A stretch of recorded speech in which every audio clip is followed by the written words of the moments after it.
Здравствуйте, дорогие друзья! Я приветствую вас на новой лекции канала «Жизнь после жизни есть, я знаю», который посвящен доказательствам жизни после смерти и устройству потустороннего мира, куда каждый из нас попадает по завершении своего земного пути, где и воссоединяется с ранее усопшими родными и любимыми и продолжает бесконечное путешествие по нашей прекрасной и удивительной Вселенной.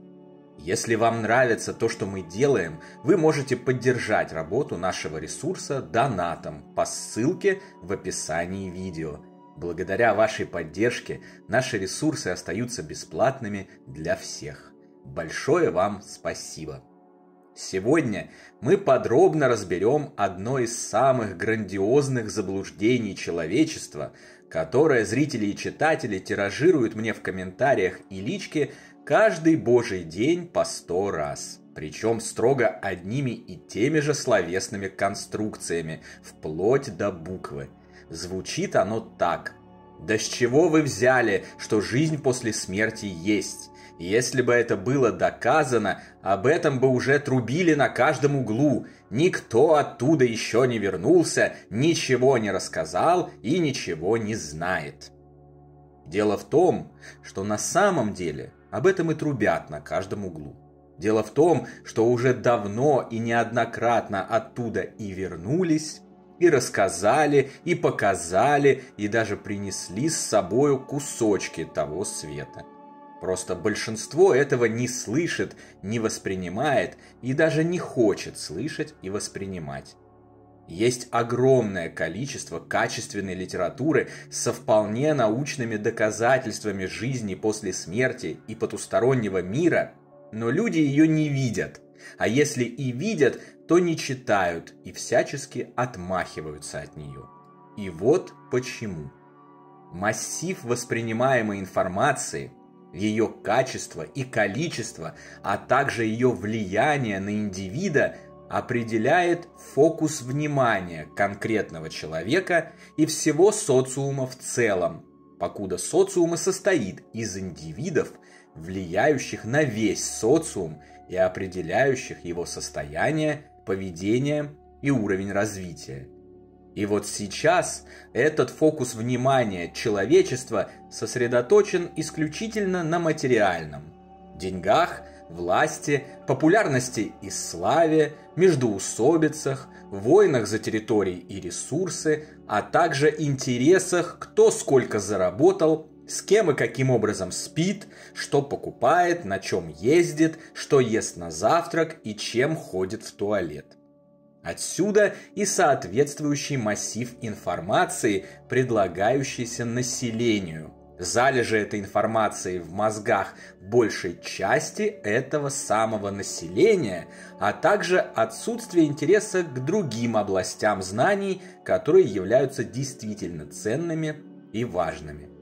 Грубо говоря, мы видим то, на что смотрим. И если мы смотрим на вонючую помойку вместо прекрасного цветущего луга рядом с ней, то помойку мы и видим, ее запахи ощущаем, о ней думаем и через нее воспринимаем все остальное. Нам кажется, что раз мы смотрим на помойку и концентрируем на ней свое внимание, значит все вокруг и есть помойка, и ничего кроме помойки не существует.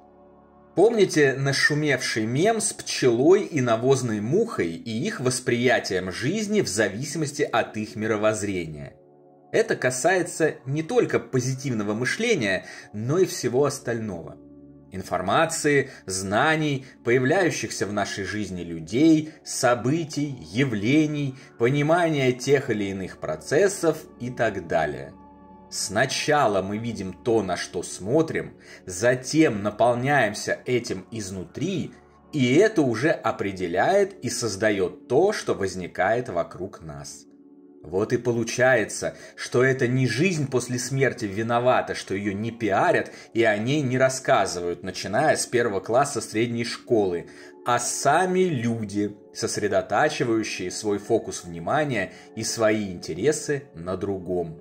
Своим фокусом внимания они строят для себя реальность, в в которой нет места ничему духовному, включая и знания о продолжении жизни после гибели биологического тела, о бессмертной природе любого живого существа и истинных ценностях Вселенной. Вот вам простой и наглядный пример.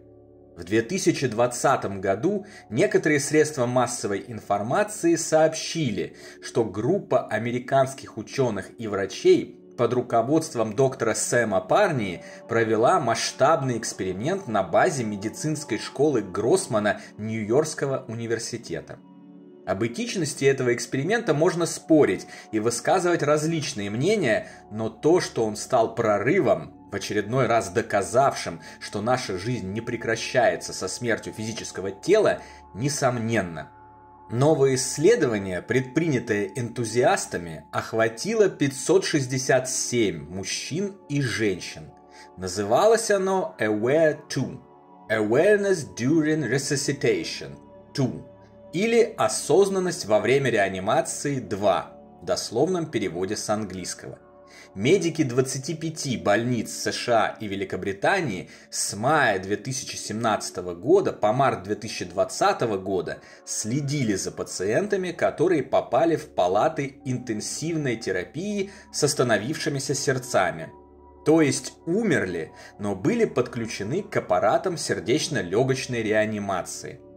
До этого эксперимента считалось, что лишь малая часть тех, кто испытывает клиническую смерть, получает опыт так называемого околосмертного переживания или ОСП. Выходит из тела, чувствует безмятежность, любовь и спокойствие, видит сопутствующие его смерти события со стороны, путешествует по астральному миру, встречает разумный свет или своих ранее умерших родных и любимых, наблюдает многомерный фильм о прошедшей жизни и невероятные по красоте пейзажи духовных областей Вселенной, а затем возвращается в тело, находящееся в земном мире. Эксперимент группы Парнии показал, что на самом деле это происходит со значительно большей частью людей, чья жизнь прекращается. И этот трансцендентный опыт не имеет существенных различий в зависимости от возраста, пола, цвета кожи, ориентации, вероисповедания или его отсутствия, мест происхождения, кулинарных предпочтений, политических взглядов и так далее, что само по себе является железным доказательством и утверждением факта, что никто не умирает, а жизнь продолжается и за гранью земного существования. Ранее существовавшие теории о том, что околосмертные переживания – это масштабный общечеловеческий опыт, который испытывают абсолютно все умирающие, но не все реанимированные могут его вспомнить или корректно выразить, получили дополнительное и очень надежное подтверждение. И что, думаете, кого-то это сильно взволновало? Думаете, все журналисты разом кинулись рассказывать об этом потрясающем тектоническом событии, как каждый день они в своих газетенках, телевизионных канальчиках и бложиках перемалывают отвратительную тухлятину, например, 1000 пластических операций Аллы Пугачевой и ее выдуманных ссорах с мужем, или о том, как шикарно отпраздновали свои дни рождения дети Филиппа Киркорова? Нет, это не стало сенсацией. Об этом рассказали в основном небольшие профильные издания, а все остальные просто хмыкнули и продолжили выковыривать из известных мест жареные факты о Борисе Моисееве, Николае Баскове и Сергее Лазареве, чтобы выполнить месячный план заработка. Человечество же преспокойно продолжило все это потреблять и с удовольствием причмокивать, прося таким образом еще и еще. А авторы с не меньшим удовольствием продолжили все это абсолютно неважное и пустое дерьмо поставлять. Спрос рождает предложение и влияет на реальность. В данном случае это влияние весьма пагубное.